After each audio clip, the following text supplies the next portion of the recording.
Selamat datang di Cahaya Cerita, tempat di mana kisah-kisah drama penuh makna dan inspirasi hadir untuk menemani hari-hari Anda.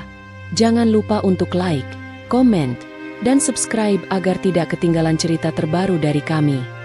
Kilauan. Pagi itu, udara Probolinggo terasa panas dan kering ketika Nadia berdiri di depan rumah kayu milik keluarganya. Di tangannya tergenggam tiket pesawat menuju Arab Saudi.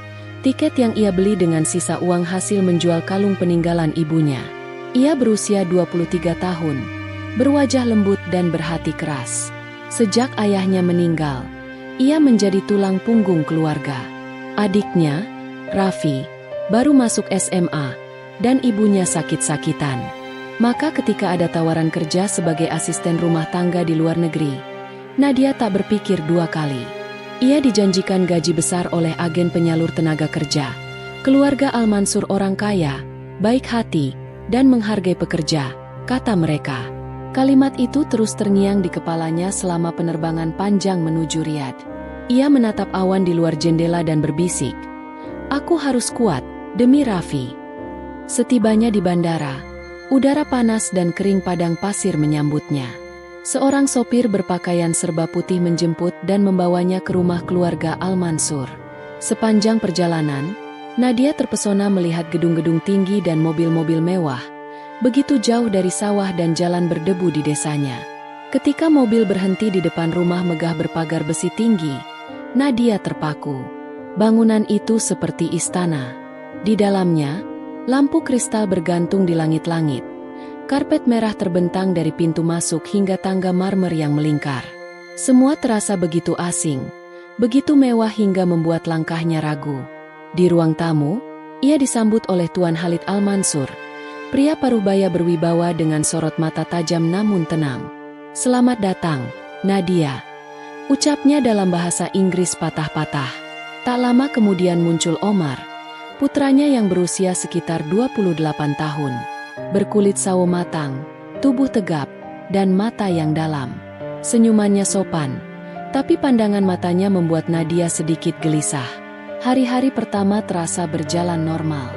Ia membersihkan rumah, menyiapkan makanan, dan belajar memahami bahasa Arab dasar. Namun seiring waktu, Nadia mulai merasakan sesuatu yang ganjil. Tatapan Omar sering terasa terlalu lama. Kadang ia muncul tanpa suara di belakangnya saat Nadia sedang menyapu. Sementara Tuan Khalid kerap memanggilnya hanya untuk menanyakan hal-hal sepele, tentang keluarganya, tentang masa lalunya. Ada perasaan tidak nyaman yang tumbuh di hati Nadia. Rumah besar itu terasa dingin, sepi, dan penuh rahasia. Di balik kemewahan, ada suasana yang membuat dada. Hari-hari Nadia di rumah keluarga Al-Mansur terasa panjang dan melelahkan. Ia bangun sebelum azan subuh, menyiapkan sarapan, menyapu seluruh ruangan marmer yang berkilau, lalu mencuci pakaian hingga jemarinya kering dan pecah-pecah. Ketika malam datang, tubuhnya ingin rebah, tapi selalu saja ada perintah baru. Tidak ada hari libur, tidak ada kesempatan keluar rumah, bahkan jendela pun jarang terbuka. Dunia Nadia kini terbatas di antara dinding-dinding megah dan sepi itu. Setiap langkahnya seolah diawasi. Tuan Khalid, majikan tua yang disegani itu, sering muncul tanpa suara di dapur ketika Nadia sedang menyiapkan teh. Tatapan matanya tajam, tapi ada sesuatu di baliknya. Pandangan yang membuat Nadia merinding. Ia menunduk setiap kali pria itu berbicara, takut membuat kesalahan sekecil apapun. Namun, semakin ia berusaha menjaga jarak, semakin sering Khalid mencari alasan untuk memanggilnya. Kadang hanya untuk menanyakan rasa teh, kadang untuk memuji cara Nadia melipat kain meja. Berbeda dengan sang ayah, Omar, putra Khalid, menunjukkan perhatian dengan cara lain. Ia sering memanggil Nadia untuk hal-hal remeh, membersihkan ruang kerja yang sudah bersih, mengambilkan buku di rak yang bisa ia jangkau sendiri, atau sekadar menanyakan apakah Nadia sudah makan. Tapi di balik kebaikan itu, Nadia merasakan sesuatu yang membuat jantungnya tak tenang. Tatapan mata Omar tajam dan lembut sekaligus, seolah menelusuri wajahnya dengan rasa ingin tahu yang dalam. Suatu sore, ketika sinar matahari menembus tirai ruang tamu, Omar mendekat dan berkata dengan suara rendah, "Matamu seperti malam di padang pasir, gelap tapi menenangkan. Nadia terdiam, pipinya panas. Ia ingin menegur, tapi lidahnya keluh. Ia hanya menunduk dan mundur pelan, berusaha mencari alasan untuk keluar ruangan. Sejak hari itu, suasana rumah terasa berbeda. Omar semakin sering muncul dimanapun Nadia berada. Sementara Khalid mulai menunjukkan kecemburuan aneh yang membuat udara di rumah itu kian berat. Nadia seperti terjebak di antara dua bayangan lelaki yang sama-sama ingin memiliki sesuatu darinya. Malam-malamnya diisi ketakutan. Suara langkah di koridor membuatnya terlonjak. Suara pintu terbuka membuat dadanya berdebar. Ia mulai tidur dengan lampu menyala, memeluk sajadah, dan berdoa agar pagi datang lebih cepat. Tapi setiap kali membuka mata, yang ia lihat hanyalah ruangan besar penuh kemewahan tanpa kebebasan. Dalam hatinya, Nadia mulai sadar, tempat ini bukan rumah, melainkan sangkar emas yang perlahan menutup setiap jalan keluar. Malam itu, angin riad berhembus pelan, membawa hawa dingin yang menembus jendela kamar kecil tempat Nadia beristirahat. Baru saja ia hendak tidur setelah seharian bekerja, ketika pintu kamarnya diketuk keras. Seorang pelayan laki-laki berdiri di depan pintu dan berkata pendek, "Tuan Khalid memanggilmu. Sekarang." Dengan langkah ragu, Nadia mengikuti pelayan itu menuju ruang kerja yang berada di lantai atas. Lampu ruangan temaram, aroma parfum mahal bercampur dengan asap dupa yang menyesakkan dada.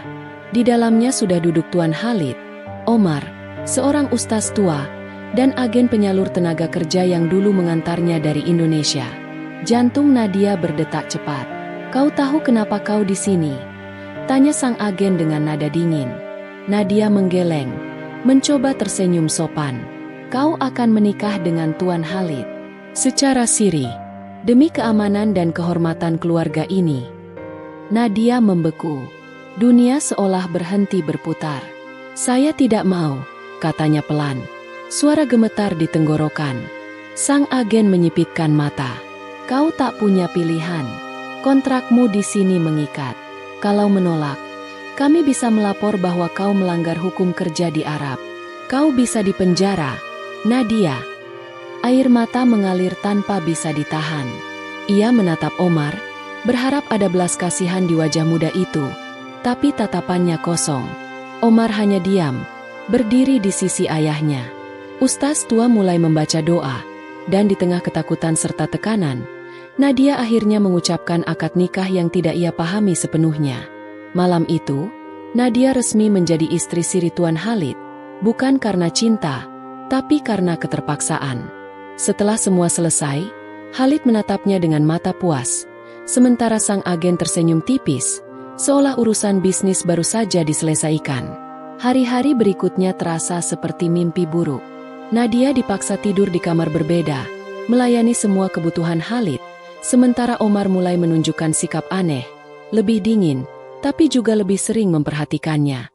Beberapa minggu kemudian, Khalid jatuh sakit keras.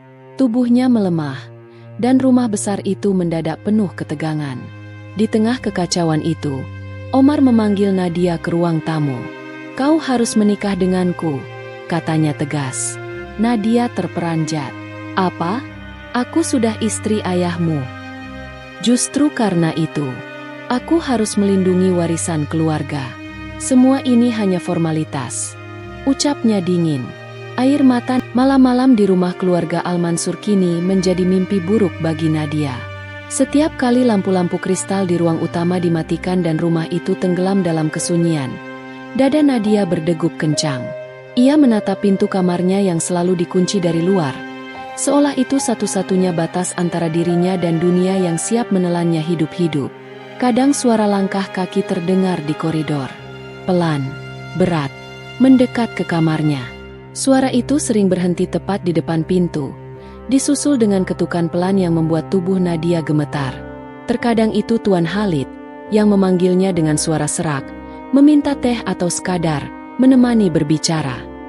Tapi Nadia tahu, yang diminta bukan sekadar percakapan. Ia akan menunduk, berjalan kaku menuju kamar pria tua itu, mematikan perasaannya seperti seseorang mematikan lampu. Lain malam, Omar yang datang, dengan wajah marah dan mata menyala penuh amarah dan cemburu. Ia menuduh Nadia masih lebih peduli pada ayahnya. "Kau milikku sekarang," katanya suatu kali dengan nada keras. Nadia tak sanggup menjawab, hanya menahan air mata yang jatuh di pipinya. Dalam rumah itu, ia bukan lagi manusia, hanya bayangan yang bergerak sesuai perintah. Tubuhnya lelah, jiwanya rapuh. Setiap kali pagi datang, Nadia bersyukur karena malam telah berlalu tanpa darah, tanpa jeritan. Ia duduk di atas sajadah lusuh di pojok kamar, memandang jendela kecil tempat sinar matahari menyelinap masuk, lalu bersujud dalam bisikan doa yang nyaris tak terdengar. "Ya Allah, kalau ini ujian, beri aku jalan keluar. Jangan biarkan aku mati tanpa kehormatan." Namun harapan itu terasa jauh. Setiap kali ia mencoba menolak atau melawan, ancaman datang. Omar memperingatkannya agar tidak macam-macam. Khalid mengingatkan bahwa semua surat-surat dirinya, termasuk paspor, ada di tangan mereka. Nadia tidak punya siapapun, tidak punya tempat melapor. Kadang, ia memandang wajahnya di cermin kecil yang tergantung di dinding. Di balik mata yang sembab, ia hampir tak mengenali dirinya lagi. Gadis desa yang dulu berani bermimpi kini hanya bayangan dari seorang perempuan yang hidup dalam ketakutan. Di malam-malam tertentu, ketika angin gurun berdesir lewat celah jendela, Nadia memeluk dirinya erat-erat, menahan tangis yang tak pernah benar-benar berhenti. Dalam diam, ia tahu satu hal, jika ia tidak menemukan jalan keluar, rumah ini akan menjadi kuburnya. Kubur yang berdinding marmer dan beraroma parfum mahal, tapi penuh penderitaan yang tak terlihat oleh siapapun. Hari itu udara riad terasa berat. Langit mendung, dan angin gurun membawa butiran pasir halus yang membuat Nadia sulit bernapas. Ia baru saja selesai membersihkan ruang makan ketika mendengar suara percakapan pelan dari ruang kerja di ujung koridor. Suara itu terdengar akrab. Omar dan pamannya, Tuan Faruk, saudara kandung Khalid yang sering datang membicarakan urusan bisnis keluarga. Nadia sempat hendak pergi, tapi langkahnya terhenti ketika mendengar namanya disebut. Ia menahan napas dan mendekat perlahan ke pintu yang sedikit terbuka. Dari celah kecil itu, ia melihat Omar berdiri di dekat jendela, sementara Faruk duduk sambil menyeruput kopi. "Jika perempuan itu punya anak dari ayah," kata Faruk dengan nada dingin, "maka warisan jatuh ke tanganmu. Kau hanya perlu memastikan semuanya tercatat sesuai aturan keluarga." Omar menatap kosong keluar jendela. "Dan kalau dari aku?" tanyanya pelan. "Kalau dari kau, semua harta bisa tetap di keluarga. Tak ada pembagian keluar. Tapi kau harus pastikan dia tidak membawa nama Al-Mansur ke luar negeri." Kata-kata itu seperti cambuk yang menyambar dada Nadia. Ia menggigil. Segala pertanyaan yang selama ini menghantuinya mendadak menemukan jawaban. Mengapa Khalid memaksanya menikah? Mengapa Omar kemudian mengikuti langkah itu? Ternyata, bukan karena cinta, bukan pula karena kehormatan keluarga, seperti yang dikatakan, melainkan karena warisan. Nadia menutup mulutnya rapat-rapat agar tak terisak. Air matanya mengalir tanpa henti. Ia merasa seperti boneka yang dimainkan dua tangan sekaligus, dijadikan alat untuk memperebutkan kekayaan. Semua kenangan pahit, malam-malam dipaksa, tatapan dingin, dan ketakutan yang tak berujung, kini berpadu menjadi rasa jijik dan marah yang membakar dadanya. "Jadi ini alasannya," bisiknya dengan suara bergetar. "Mereka menikahiku hanya untuk memastikan harta mereka aman." Saat langkah Faruk menjauh dari ruangan, Nadia berlari kembali ke kamarnya. Tubuhnya gemetar hebat, tangan menutupi wajah. Ia menatap ke langit-langit dan berucap lirih, "Ya Allah, cukup sudah. Aku bukan barang. Aku bukan alat." Malam itu, Nadia duduk sendirian di pojok kamar, menulis rencana di selembar kertas kecil. Ia tahu satu hal pasti, ia harus keluar dari rumah itu, meski harus mempertaruhkan nyawa. Karena jika ia bertahan lebih lama, harga dirinya akan hilang sepenuhnya. Dengan mata bengkak dan hari-hari Nadia setelah mengetahui rahasia warisan itu berubah menjadi siksaan batin. Ia tidak lagi bisa menatap wajah Omar tanpa rasa muak, dan setiap langkahnya di dalam rumah seperti melewati ladang ranjau. Ia harus berpura-pura tenang, melayani seperti biasa, seolah tak tahu apapun. Namun di dalam dirinya, Api perlawanan mulai menyala. Harapan muncul ketika ia mulai akrab dengan Laila, pembantu asal Filipina yang sudah bertahun-tahun bekerja di rumah keluarga Al-Mansur. Laila orangnya lembut dan bijak, selalu berbicara dengan suara pelan agar tak menarik perhatian. Suatu malam, saat mereka berdua membersihkan dapur, Laila berbisik, "Aku tahu kau menderita, Nadia. Aku pernah melihat hal seperti ini sebelumnya." Nadia menatapnya dengan mata berkaca-kaca. "Aku ingin pulang, Laila. Aku tidak tahan lagi." Laila mengeluarkan sebuah ponsel kecil dari saku celemeknya, model lama dengan layar retak di ujungnya. "Ini, simpan baik-baik. Ada nomor komunitas pekerja Indonesia di Riyadh.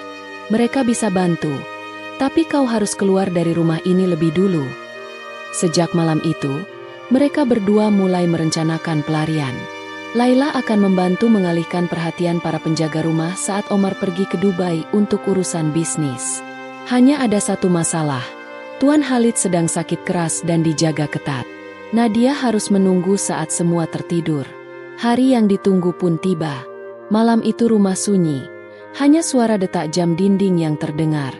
Nadia mengenakan abaya hitam pemberian Laila, menyembunyikan ponsel kecil di saku dalam, dan berjalan pelan menuju dapur belakang. Kakinya gemetar, tapi hatinya bulat. Di depan pintu besi yang menuju halaman belakang, ia berbisik, sedikit lagi aku bebas." Namun nasib berkata lain. Saat Nadia membuka pintu, suara batu keras terdengar di belakangnya. Ia menoleh. Tuan Khalid berdiri di ujung koridor. Wajahnya pucat dan tubuhnya gemetar. "Kau mau kemana?" Suaranya serak. Matanya tajam meski tubuhnya lemah. Nadia panik. Saya hanya..." Belum sempat ia menjelaskan, Khalid melangkah cepat ke arahnya. Namun langkah itu terhenti mendadak. Tubuh tuanya goyah. Tangannya meraih udara, lalu jatuh keras ke lantai marmer. Suara benturan itu menggema menembus malam. Nadia membeku di tempat. Tuan Khalid." Ia berlari mendekat, mengguncang bahu. Pagi di rumah besar keluarga Al-Mansur berubah menjadi neraka. Ketika pelayan menemukan Tuan Khalid tak bernyawa di dekat pintu belakang, jeritan menggema di seluruh rumah.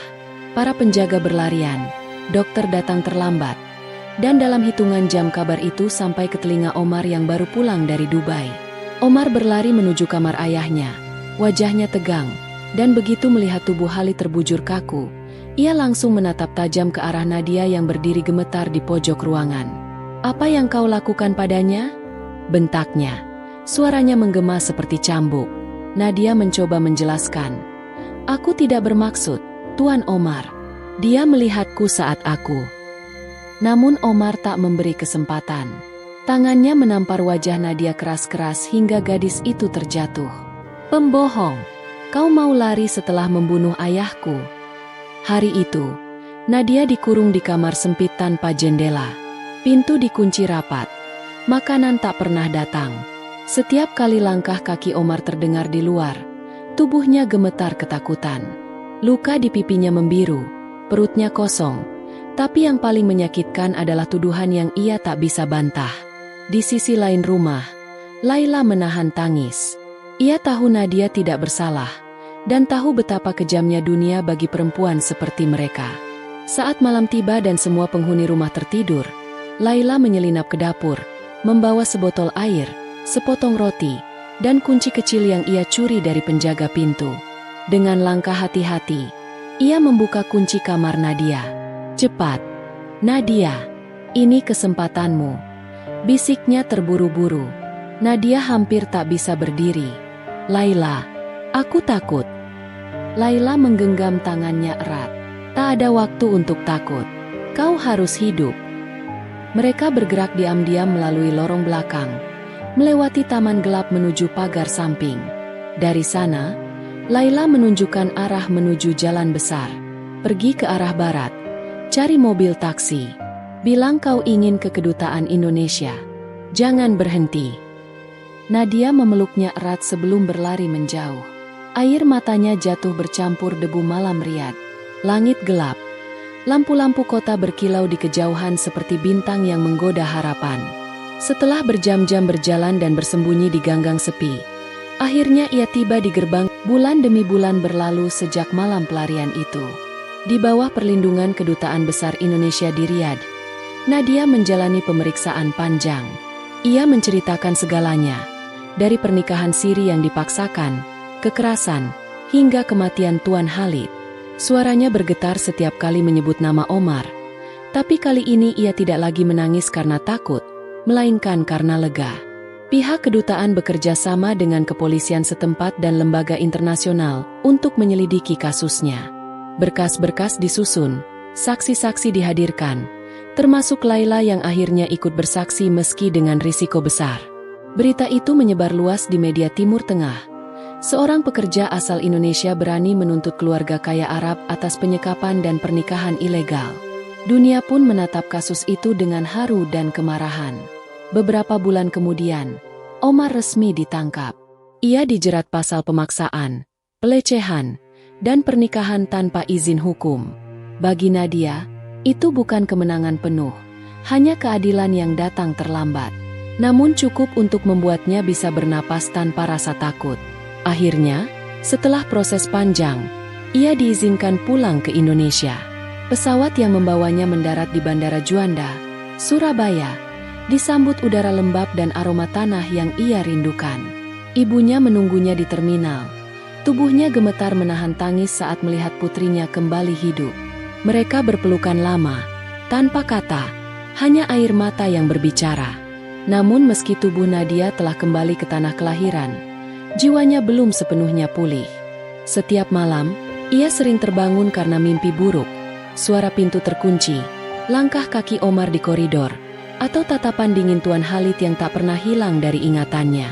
Luka itu tak terlihat, tapi terasa menyiksa. Ia mencoba memulai hidup baru dengan sederhana. Di kampung kecilnya di Probolinggo, Nadia membuka kelas belajar gratis di beranda rumah.